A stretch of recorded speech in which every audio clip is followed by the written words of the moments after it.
जय श्री कृष्णा। राधे राधे दोस्तों। आज की वीडियो में हम सुनेंगे पितृपक्ष की बहुत ही पौराणिक कथा।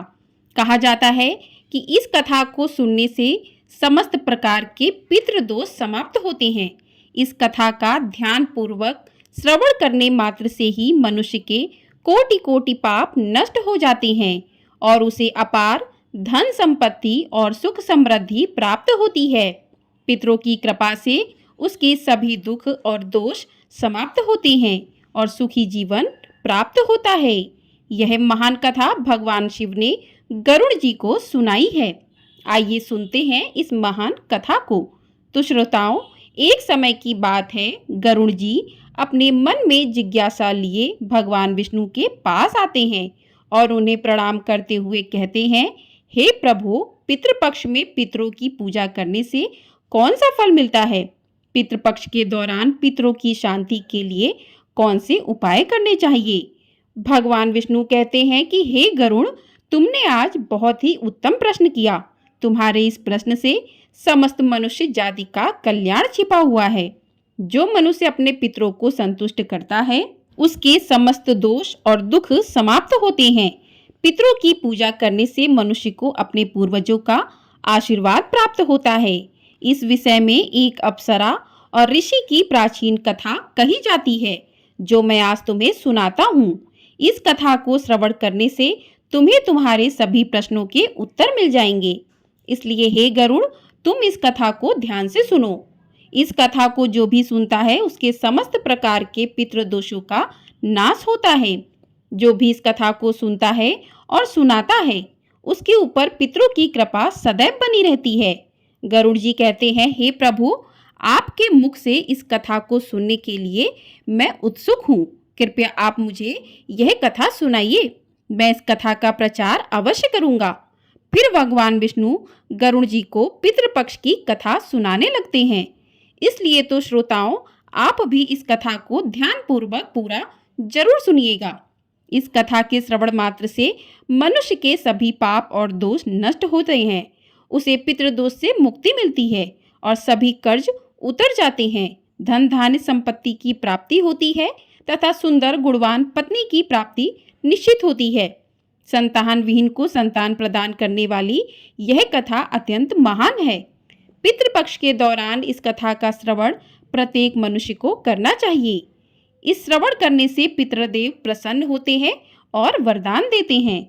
भगवान विष्णु कहते हैं कि हे गरुड़, प्राचीन काल की बात है, रुचि नामक एक राजा थे, जो संसार के मोहमाया को छोड़कर निर्भय होकर ब्रह्मचर्य का पालन करते हुए निरंकार भाव से पृथ्वी पर विचरण करने लगे। उन्होंने संसार की सभी खुशियां और भोगों को त्याग कर दिया था। उन्होंने घर में रहना भी छोड़ दिया था। वे एक बार ही भोजन करते थे और वन में भटकते रहते थे। उन्हें ऐसा वैराग्य धारण किए हुए देखकर उनके समस्त पितृगण अत्यंत दुखी हो गए। अपने वंशज को इस प्रकार से वंश को नष्ट करता हुआ देखकर उन्हें भय लगने लगा। उन्होंने सोचा कि वे स्वयं चलकर अपने वंशज से मिलेंगे और उसे वैराग्य का त्याग करने के लिए कहेंगे। फिर एक दिन जब ऋषि रुचि ध्यान मग्न होकर तपस्या कर रहे थे, उसी समय उनके समस्त पितृगण उस स्थान पर प्रकट हुए। जब ऋषि रुचि ने अपनी आंखें खोली तो उन्होंने 4 दिव्य आत्माओं को अपने सामने खड़ा देखा। उन्हें देखकर वे आश्चर्यचकित हो गए और उन्हें प्रणाम करते हुए कहने लगे कि हे महान आत्माओं, आप कौन हैं और किस कारण से आप मुझे दर्शन देने के लिए पधारे हैं? वे सभी दिव्य आत्माएं कहने लगी कि हे वत्स, हम तुम्हारे पूर्वज हैं और हम तुम्हारे इस वैराग्यपूर्ण आचरण से अत्यंत दुखी हैं, इसलिए तुमसे मिलने के लिए आए हैं। ऋषि रुचि ने उन्हें नमस्कार करते हुए आदर पूर्वक पूछा कि हे पितृगण, आप सभी के दर्शन करके मैं कृतार्थ हो गया, किंतु आप मेरे आचरण से दुखी क्यों हैं? कृपया मुझे विस्तार से बताइए। मुझसे ऐसी कौन सी भूल हो गई जो मेरे पूर्वज मुझसे असंतुष्ट और दुखी हैं? तब वे सभी पितृगण कहने लगे कि हे वत्स, तुमने किस कारण से विवाह नहीं किया? विवाह स्वर्ग और मोक्ष प्राप्ति का उत्तम मार्ग है। गृहस्थ आश्रम के बिना मनुष्य को शाश्वत बंधन होता है। गृहस्थ में रहकर मनुष्य देवताओं, पितरों, ऋषियों और याचकों की पूजा करके उत्तम लोकों को प्राप्त करता है। वह देवताओं को स्वाहा और पितरों को स्वधा शब्द के उच्चारण से तथा द्वार पर आए हुए अतिथियों और याचकों को दान देकर संतुष्ट करता है। विवाह ना करके और संतान को उत्पन्न ना करके तुम देव ऋण तथा पितृजनों के ऋण से मुक्त नहीं हो सकोगे। संसार में रहने वाले मनुष्य, ऋषि तथा अन्य प्राणियों के लिए भी तुम प्रतिदिन ऋणी ही रहोगे। संतान की उत्पत्ति के बिना तुम स्वर्ग को कैसे प्राप्त कर सकोगे? देव पूजा, पितृतर्पण तथा संन्यास ग्रहण किए बिना तुम्हें स्वर्ग की प्राप्ति नहीं होगी। सभी पितृ कहते हैं कि हे पुत्र, यदि तुमने विवाह नहीं किया तो यह अन्याय केवल तुम्हें कष्ट ही देगा। मरने के बाद तुम्हें नरक की प्राप्ति होगी और अगले जन्म में भी कष्ट भोगने होंगे। फिर ऋषि ने अपने पितरों से कहा, हे पितरों, जीवन में विवाह करना अत्यंत दुखदायक है। इससे पाप का संग्रह होता है और अंतकाल में यह अधोगति प्रदान करता है। इसी विचार से मैंने स्त्री के साथ विवाह नहीं किया। स्त्री संग परिग्रहण करने से मुक्ति नहीं मिलती।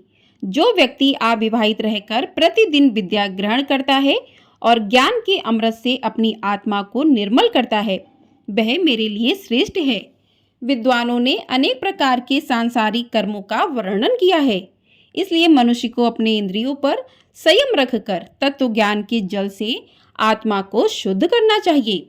फिर पितरों ने कहा कि हे वत्स, इंद्रियों को वश में रखकर ज्ञान के द्वारा आत्मा को निर्मल करना चाहिए।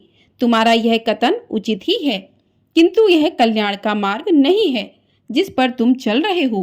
यज्ञ, तप और दान के द्वारा अपने अमंगल को दूर करते हुए फल प्राप्ति की कामना रहित जो शुभ और अशुभ कर्म हैं, वे बंधन के कारण नहीं होते। जो पूर्व का कर्म है वह भोग से नष्ट होता है। पूर्व जन्म का जो पुण्य कर्म है वह सुख दुख को भोगने से निरंतर नष्ट होता रहता है। फिर ऋषि रुचि ने कहा कि हे पितामह, वेदों में कर्म मार्ग के प्रतिपादन द्वारा अविद्या और माया की पुष्टि की गई है। इसलिए आप मुझे विवाह करने के लिए क्यों प्रेरित कर रहे हैं? विवाह करके मेरा अनिष्ट ही हो जाएगा। पितरों ने कहा कि हे वत्स, कर्म द्वारा जो कुछ भी किया जाता है वह अविद्या है। यह सत्य है, किंतु विद्या प्राप्त करना भी एक प्रकार का कर्म है। शास्त्रों में जो विहित कर्म है, सज्जन पुरुष उनका उल्लंघन नहीं करते, उन्हें उसी से मोक्ष की प्राप्ति होती है। शास्त्रों में पुरुष को विवाह करने की आज्ञा दी गई है। विवाह न करने पर पुरुष को मुक्ति नहीं मिलती। संतान के बिना उसे मोक्ष नहीं मिलता। संतान के द्वारा किए गए श्राद्ध कर्म से ही उसे मोक्ष मिलता है। इसलिए हे पुत्र, तुम विधि पूर्वक विवाह करो। विवाह न करने से तुम्हारे सभी कर्म भी नष्ट हो जाएंगे और तुम विफलताओं को ही प्राप्त करोगे। यदि हमारा वंश नष्ट हो जाएगा तो हमारी आत्माएं अतृप्त ही रहेंगी। विवाह करके संतान उत्पन्न करके ही तुम अपने पितरों को संतुष्ट कर सकते हो। भगवान विष्णु कहते हैं कि हे गरुण, इस प्रकार से अपने पितरों के वचन सुनकर ऋषि रुचि को बड़ी ग्यालनी हुई। उन्होंने विवाह करने का निश्चय किया। फिर ऋषि रुचि ने अपने पितरों से कहा कि हे पितृगण, अब तो मैं बूढ़ा हो गया हूँ, कौन मुझे अपनी कन्या प्रदान करेगा? वैसे भी मुझ जैसे वृद्ध व्यक्ति के लिए विवाह करना अत्यंत कष्ट साध्य है।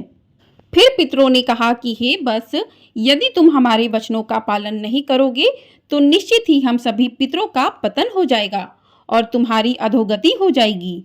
इतना कहकर सभी पितृगण अदृश्य हो गए। भगवान विष्णु कहते हैं कि हे गरुड़, पितरों के द्वारा ऐसे वाक्य सुनकर ऋषि रुचि मन ही मन अत्यंत व्याकुल हो उठे। अपने पितरों की मुक्ति के लिए विवाह करने का विचार करते हुए वे कन्या की खोज में पृथ्वी लोक पर विचरण करने लगे, किंतु उन्हें कहीं भी कन्या की प्राप्ति नहीं हो सकी। अपने पितरों के वचनों को बार बार मन में सोचते हुए वे चिंताग्रस्त होकर सोचने लगे कि अब मैं क्या करूं, कहां जाऊं? मेरे पितृगणों को मुक्ति दिलाने के लिए कौन सी स्त्री मुझसे विवाह करेगी? इस प्रकार देर तक विचार करने के बाद ऋषि रुचि ने ब्रह्मादेव की तपस्या करना शुरू कर दिया। ऋषि रुचि ने 100 वर्षों तक एक वन में घोर तपस्या की। तत्पश्चात जगत पिता ब्रह्मा ने उन्हें दर्शन दिया और कहा, हे रुचि, मैं तुम्हारी तपस्या से प्रसन्न हूँ। तुम्हारी जो भी अभिलाषा है उसे प्रकट करो, मैं अवश्य ही पूरा करूँगा। तब ऋषि रुचि ने कहा, ब्रह्मदेव, आपको मैं प्रणाम करता हूँ, और कहा कि हे परमपिता, मेरे पितरों ने मुझे संतान उत्पन्न करने के लिए कहा है, किंतु इस समय मुझे विवाह के लिए कोई भी कन्या दिखाई नहीं पड़ रही, इसलिए कृपया आप मुझे कन्या प्रदान करें, जिससे विवाह करके मैं संतान प्राप्त कर सकूं। इस पर ब्रह्मदेव ने कहा कि हे विप्र, तुम संसार के प्रजापति हो जाओगे, तुम्हारे द्वारा प्रजा की सृष्टि होगी। तुम्हारे पितरों ने कहा है कि तुम स्त्री से विवाह करना चाहिए। इस अभिलाषा को मन में रखते हुए तुम्हें पितरों की पूजा करनी चाहिए। वे प्रसन्न होकर तुम्हारी इस कामना को पूर्ण करेंगे और तुम्हें उत्तम स्त्री की प्राप्ति होगी। इस प्रकार कहकर ब्रह्मदेव अंतर्ध्यान हो गए।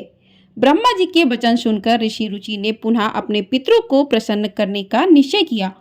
फिर ऋषि रुचि नदी के तट पर पहुंचे और एकांत में उन्होंने अपने पितरों का तर्पण करके उन्हें संतृप्त किया। तत्पश्चात एकाग्रचित्त होकर वे भक्ति पूर्वक अपने पितरों की स्तुति करने लगे। भगवान विष्णु कहते हैं कि हे गरुण, ऋषि रुचि ने अपने पितरों के लिए जो स्तुति की उसे प्रत्येक मनुष्य को ध्यान से सुनना चाहिए। यह स्तुति सभी दुखों और दोषों को नष्ट करने वाली है। जो केवल एक बार इस स्तुति को सुनता है उसके अनेक पाप नष्ट हो जाते हैं और पितरों का आशीर्वाद प्राप्त होता है।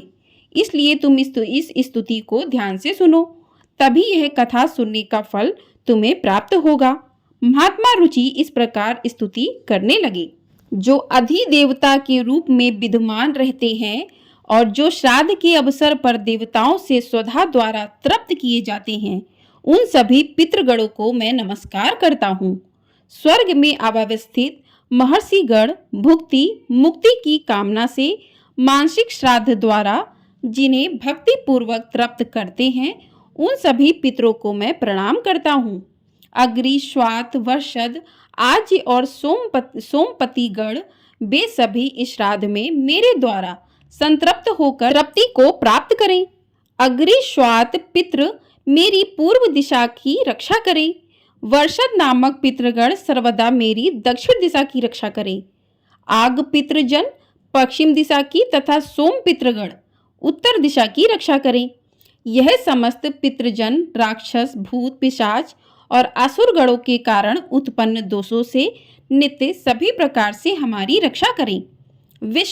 विश्वभुक आराध्य, धर्म, धान्य, शुभानंद, भूतिदा, भूतिकृत्य और भूति नामक जो पितरों के 9 गण हैं, तथा कल्याण और कलदरा, श्रेय, कलता हेतु अनग नामक जो पितरों के 6 गण कहे गए हैं, और बर, वर्ण, बरद, त्रष्टि, पुष्टि, विश्वपात और धाता नाम से विख्यात ये 7 गण, तथा पितृगणों के पाप विनाशक जो महान महात्मा, महित, महिमावान और महाबल नाम से प्रसिद्ध ये 5 गण हैं, उन गणों के ही साथ सुखद, धर्म दुरई अत्यंत प्रसन्न हो गए और उसी समय एक दिव्य तेज उत्पन्न हुआ जो आकाश मंडल में चारों ओर व्याप्त हुआ। संपूर्ण विश्व को अपने तेज से आच्छादित करने वाली उस रोशनी को देखकर ऋषि रुचि अपने घुटनों पर बैठकर फिर से पितरों की स्तुति करने लगे। रुचि की स्तुति सुनकर पितृगण अत्यंत प्रसन्न हुए और वे उनके सामने प्रकट हुए। रुचि ने पुष्प, गंध और अनुलेय पदार्थों का उन्हें निवेदन किया था। वे सभी पितर उन्हीं को धारण करके उनके सामने प्रकट हुए। रुचि ने भक्तिपूर्वक हाथ जोड़कर अपने पितरों को प्रणाम किया और उनसे निवेदन किया। प्रसन्न होकर पितरों ने कहा कि हे पुत्र, तुम्हारी इस स्तुति से हम अत्यंत प्रसन्न हैं, इसलिए अब तुम्हारी जो भी कामना हो वह निसंकोच होकर कहो। फिर नतमस्तक होकर रुचि ने पितरों से कहा कि हे पितृदेव, ब्रह्मदेव ने सृष्टि की रचना करने के लिए मुझे प्रजापति बनाया है, इसलिए मैं आप संतान उत्पन्न करने में समर्थ, गुणवान, चरित्र वाली पत्नी की कामना करता हूँ। फिर पितरों ने कहा कि हे वत्स, इसी स्थान पर अभी इसी क्षण तुम्हें उत्तम मनोरमा पत्नी की प्राप्ति होगी और उसी से तुम्हें पुत्र होगा। हे रुचि, वह पुत्र बुद्धिमान और बलशाली होकर रोच नाम से तीनों लोकों में ख्याति प्राप्त करेगा।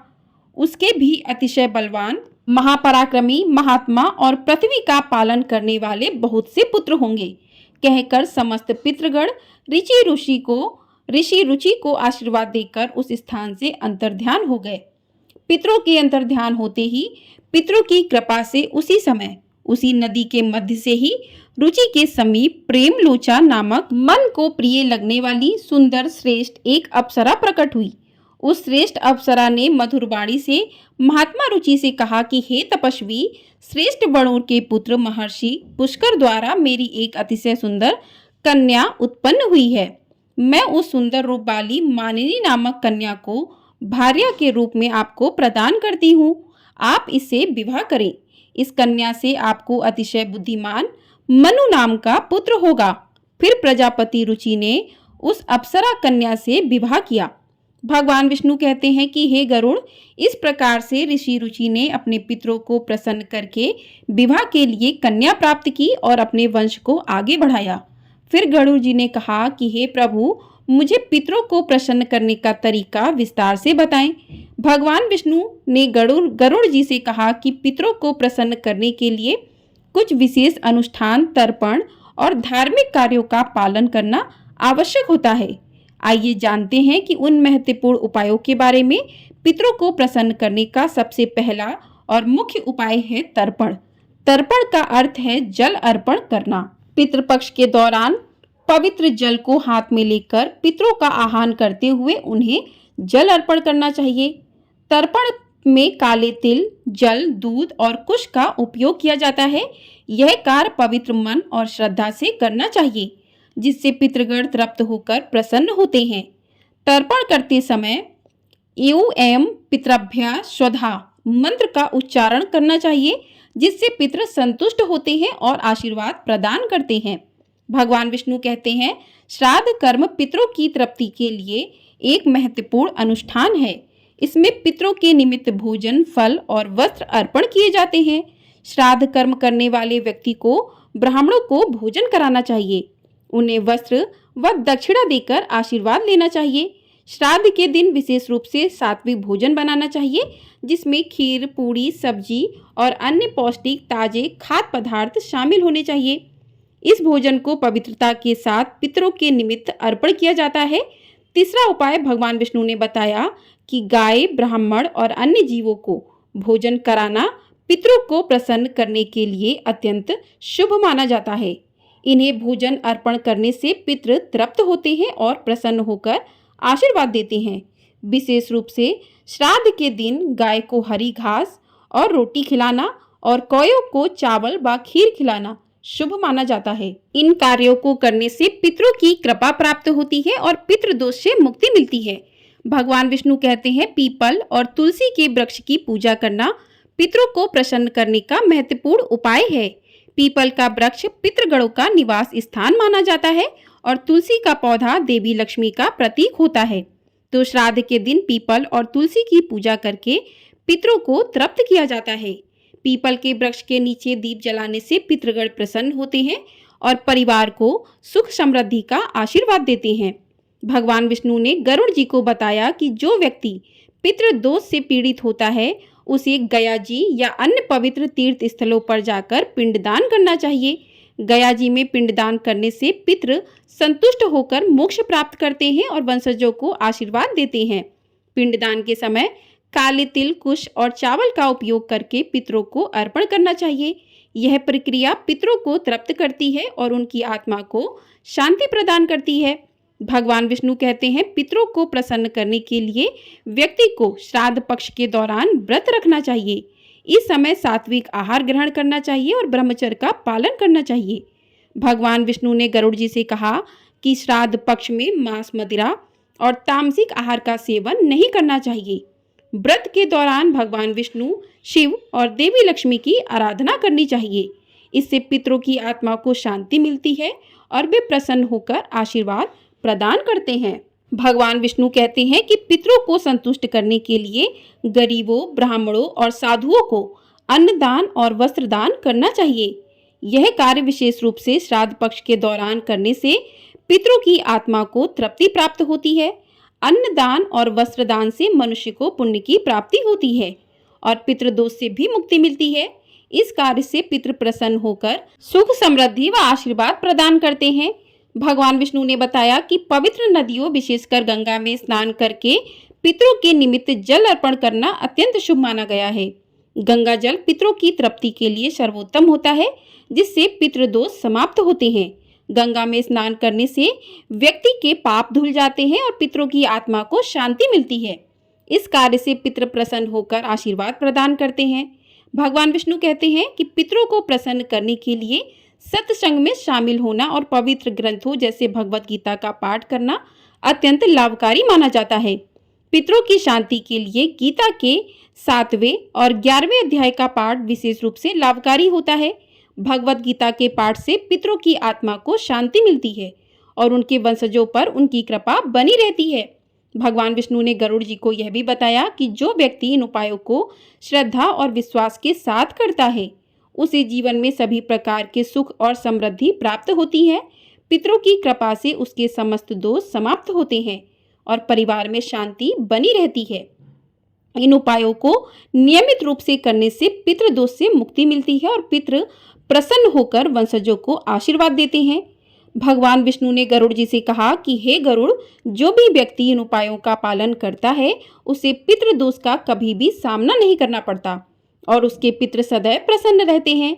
इस प्रकार भगवान विष्णु ने पितरों को प्रसन्न करने के लिए विभिन्न उपाय विस्तार से बताए, जिन्हें हर व्यक्ति को पितृपक्ष में करना चाहिए। तो श्रोताओं, इस प्रकार से गरुड़ पुराण में पितृपक्ष की कथा का वर्णन किया गया है। आशा करती हूँ आपको ये जानकारी पसंद आई होगी। वीडियो पसंद आई होगी तो वीडियो को लाइक, शेयर, चैनल को सब्सक्राइब जरूर कर दीजिएगा। तो जो भी उपाय इस कथा में बताए हैं भगवान विष्णु ने, उन उपायों को आप आने वाली सर्वपितृ अमावस्या के दिन भी कर सकते हैं। यदि आपने पितृपक्ष के दौरान नहीं किए हैं तो आप सर्वपितृ अमावस्या के दिन भी इन उपायों को कर सकते हैं और अपने पितरों के आशीर्वाद को प्राप्त कर सकते हैं, क्योंकि जिन घरों पर पितरों का आशीर्वाद रहता है वो घर हमेशा ही सदा ही फलीभूत होते हैं, तरक्की करते हैं, आर्थिक तंगी से दूर होते हैं। उन घरों में कोई भी समस्या नहीं होती है। तो आप भी इन उपायों को कर सकते हैं जो कि गरुड़ पुराण में कहा गया है।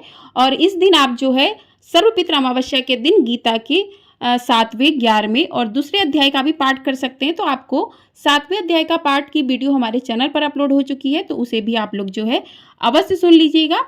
और आने वाले सभी त्योहारों की वीडियो हमारे चैनल पर आपको मिलेंगी। तो आपने यदि चैनल को सब्सक्राइब नहीं किया है तो चैनल को सब्सक्राइब कर लीजिए और बेल आइकन प्रेस कर दीजिएगा, ताकि आपको आने वाली सभी वीडियो हमारे चैनल पर मिल सके और सबसे पहले मिल सके। आने वाले नवरात्रि की सभी वीडियो आपको हमारे चैनल पर मिल जाएंगी। तो ढेर सारा अपना प्यार जरूर दीजिएगा। जय श्री कृष्णा। राधे राधे दोस्तों।